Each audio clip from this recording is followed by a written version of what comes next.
আসবে, এটা এটা বাজে কথা। কাছে কিভাবে আসবে? আর সে কেন কাছে আসবে? অবশ্যই একটা কথা বলতে কি, আমরা মনে করেন নেইমার বলতে বুঝি স্টার, ঠিক আছে? আমরা ব্রাজিল বলতে মনে করেন বুঝি স্টার। তো তারা, আমরা তো কখনো আকাশে উঠতে পারবো না, তারা ধরতেও পারবো না। তো অবশ্যই স্টার কখনো ধরা পসিবল না, তারা কাছে আসবে।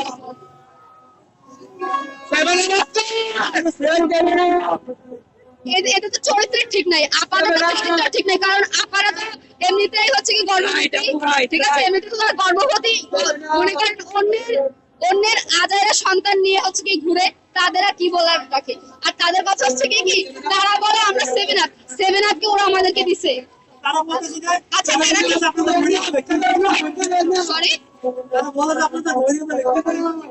আসল কথা বলতে কি, আর্জেন্টিনা তো বললাম যে অবৈধ সন্তান নিয়ে ঘুরে, তারা জানে ভরা ভরি কি। লিস্ট এটা আমি জানি না, ইভেন ব্রাজিলের ফ্যানরা মনে হয় জানে না ভরা জিনিসটা কি, কারণ তারা হয়তো করে, এর জন্য তারা এই জিনিসটা জানে। ভরাটা কি, এটা কি ভরা কি শব্দ, এটা কোন ধরনের শব্দ? ব্রাজিল নিয়ে আপনি কিছু